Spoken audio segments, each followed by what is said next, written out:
Hi everyone, आज हम लोग एक क्वेश्चन डिस्कस कर रहे हैं। क्वेश्चन है, does the process of nitrification synthesise ATP and how is this energy conserved. तो यहाँ पर पूछा गया है कि नाइट्रिफिकेशन में एटीपी का सिंथेसिस होता है कि नहीं, अगर हाँ तो वो एनर्जी कैसे कंजर्व करी जाती है। इसमें पूरा मतलब है आपको मैकेनिज्म समझाने का, कि आपसे मैकेनिज्म पूछा जा रहा है कि नाइट्रिफिकेशन में एटीपी सिंथेसिस का मैकेनिज्म क्या है। तो पहले आपको ये बताना है कि नाइट्रिफिकेशन होता क्या है। तो नाइट्रिफिकेशन एक बायोलॉजिकल ऑक्सीडेशन है अमोनिया का नाइट्राइट में एंड नाइट्राइट का ऑक्सीडेशन इन नाइट्रेट। तो इस पूरे प्रोसेस को हम लोग कहते हैं नाइट्रिफिकेशन। नाइट्रिफिकेशन दोबारा से जान लेते हैं क्या है। It is a biological oxidation of ammonia to nitrite and followed by the oxidation of nitrite to nitrate. Ammonia से नाइट्राइट का ऑक्सीडेशन, देन नाइट्राइट से नाइट्रेट का ऑक्सीडेशन को हम लोग कहते हैं नाइट्रिफिकेशन। अब ये क्या है, ये एक एरोबिक बैक्टीरिया की प्रोसेस है, मतलब ये एरोबिक प्रोसेस है। एरोबिक प्रोसेस का मतलब यहाँ पर O2 जो है वो हमारा लगेगा, O2 की यहाँ पर ज़रूरत होगी, O2 की प्रेजेंस में ही ये प्रोसेस होगी। अब ये किसके द्वारा की जाती है, ये होते हैं कीमोलिथोट्रॉफिक बैक्टीरिया। कीमो मतलब केमिकल से रिलेटेड, मतलब ये केमिकली अपना फूड और एटीपी सिंथेसाइज करते हैं फॉर लिविंग। लिथो मीन्स ये ज़्यादातर ज़मीन में पाए जाते हैं, लिथो मीन्स होता है लैंड, तो लिथो मीन्स ज़मीन पे, ट्रॉफिक बैक्टीरिया। अब यहाँ पर हम लोगों ने बात करी है रिएक्शन की। ये हमने लिया अमोनिया, देन उसको ऑक्सीजन से रिएक्ट करके NaDH2 की मदद से हम लोग उसे ब्रेक करते हैं NH2OH प्लस NAD, जो कि इसका रिड्यूस्ड फॉर्म है NH2O। Then H2OH plus H2O जो है हमारा बनाता है nitrite and 4 electron and 5 hydrogen. अब यहाँ पर इतनी चीज़ें देखने के बाद हम इसको जानेंगे मैकेनिज्म क्या है। उससे पहले जान लेते हैं कुछ टर्म जो हम यूज़ करेंगे। आप यहाँ पर पॉज कीजिए और इन सारे टर्म को एक कॉपी में लिख लीजिए, क्योंकि आगे आने वाले डायग्राम में हम इन टर्म को लिखेंगे। उस समय मैं पूरे ये वर्ड नहीं बोल सकती, हम इस शॉर्ट फॉर्म का इस्तेमाल करेंगे, तो इस शॉर्ट फॉर्म को आप जान लीजिए है क्या। आ जाते हैं डायग्राम की तरफ। तो ये सारा प्रोसेस होता है बैक्टीरिया में। बैक्टीरिया में कहाँ, बैक्टीरिया में हम जान लेते हैं साइटोप्लाज्म मेम्ब्रेन 2 होती हैं, एक आउटर एक इनर। अब आउटर और इनर के बीच में एक जगह होती है, उस जगह को हम लोग कहते हैं पेरीप्लाज्म। अब ये जो है, ये जो पेरीप्लाज्म होता है ये जेल लाइक थिक मैट्रिक्स होता है। अब इसमें ये होता है साइटोप्लाज्म, इसके बीच की जो मेम्ब्रेन होती है उसमें ये सारा प्रोसेस होता है। तो यहाँ पर हमें देखने को मिल जाएगा क्या, AMO। अब AMO को आप ऊपर जाके फुल फॉर्म देख लीजिए। यहाँ पर NH2OH हमारा बना, N ये मेम्ब्रेन से ट्रांसफ़र होके यहाँ आया, तो यहाँ पर NH2OH बना। देन उसके बाद वो ब्रेक हुआ किसके थ्रू, NHAO। HAO में जाके वो ब्रेक हुआ और उसने क्या बनाया, NO2 और हमारा इलेक्ट्रॉन्स बनाए, 4 इलेक्ट्रॉन्स एंड यहाँ पर इसने बनाया 2 हाइड्रोजन आयंस। तो इतना हम लोगों ने इस रिएक्शन में ये चीज़ देखी थी। अब इस रिएक्शन में ये चीज़ देखने के बाद हमें पता चला कि जो 4 आपके इलेक्ट्रॉन हैं वो कहाँ गए, वो साइड C में गए और वहाँ से वो कहाँ गए, Q में गए।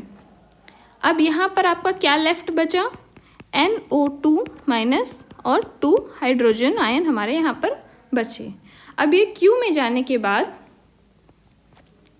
जो 2 इलेक्ट्रॉन हैं वो यहाँ पर NH3 plus O2 plus 2H plus 2E, electron के लिए E हमने यहाँ इस प्रोसेस में लग गए, और 2 इलेक्ट्रॉन जो हैं वो हमारे पास कर गए साइड C के लिए।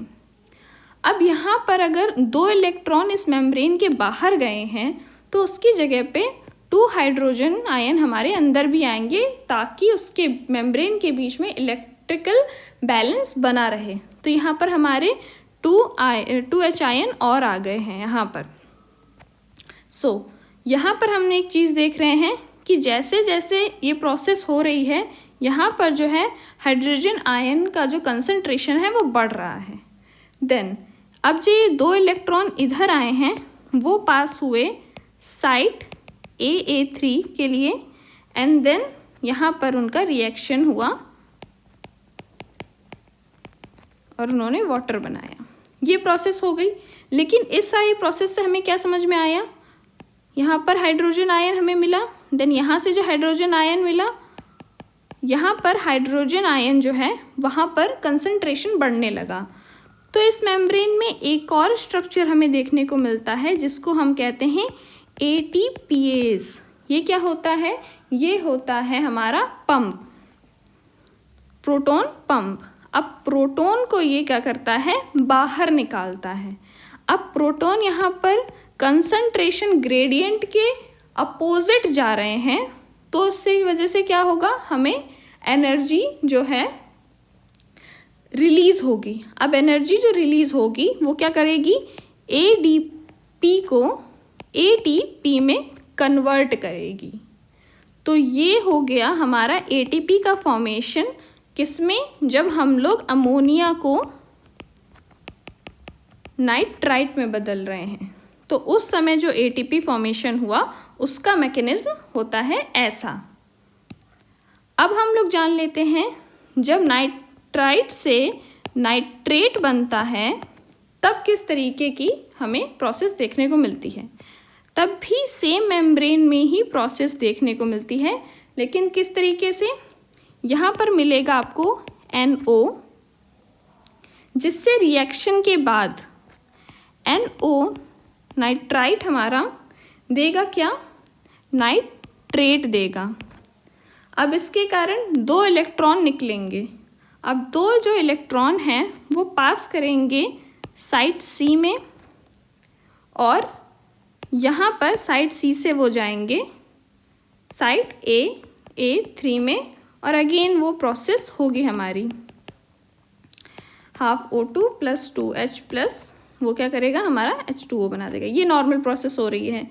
लेकिन यहाँ पर जो 2 इलेक्ट्रॉन निकले उसकी जगह अब 2 प्रोटॉन भी तो यहाँ बने। अब यहाँ 2 इलेक्ट्रॉन यहाँ चले गए और 2 प्रोटॉन यहाँ बच गए। तो यहाँ पर क्या हो रहा है, प्रोटॉन का दोबारा से ग्रेडियंट हो रहा है। तो अब क्या होगा, अगेन ATPase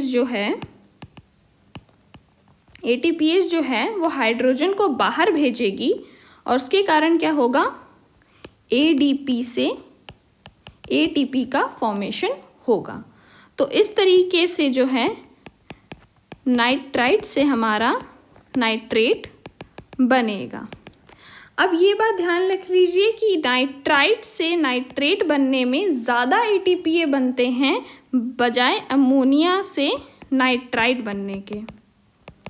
तो एक फैक्ट था, मैंने आपको ऐसे बता दिया, इसका रिएक्शन से कोई लेना देना नहीं है, लेकिन ये मैकेनिज्म है जिसके थ्रू ATP का फॉर्मेशन होता है। और एनर्जी कैसे कंजर्व होती है, ATP के फॉर्म में कंजर्व होती है। अब ATP क्या होता है, यहाँ पर ATP आपको बताया गया है। ATP का मतलब होता है हमारा वो करेंसी कैरियर और एनर्जी कैरियर जो कि एनर्जी को कंजर्व करके रखता है। कब तक, जब तक उसकी ज़रूरत हमें फ्यूचर प्रोसेसेस में ना हो। अब कहाँ ये कंजर्व करता है ये आप पढ़ेंगे, अगर आपको बहुत ही थॉरोली पढ़ना है। ये 12th की CBSE बोर्ड की जो आपकी बायोलॉजी की किताब है उसमें दे के रखा है कि जो ATP है वो अपने बॉन्ड्स के अंदर एक्स्ट्रा एनर्जी कंजर्व करके रखता है, जिसके कारण ज़रूरत पड़ने पे रिड्यूस होता है ADP में, और वो एक्स्ट्रा एनर्जी जो होती है वो प्रोसेस को फंक्शन करने के लिए काम में आती है। तो इस तरीके से एनर्जी कंजर्व करी जाती है।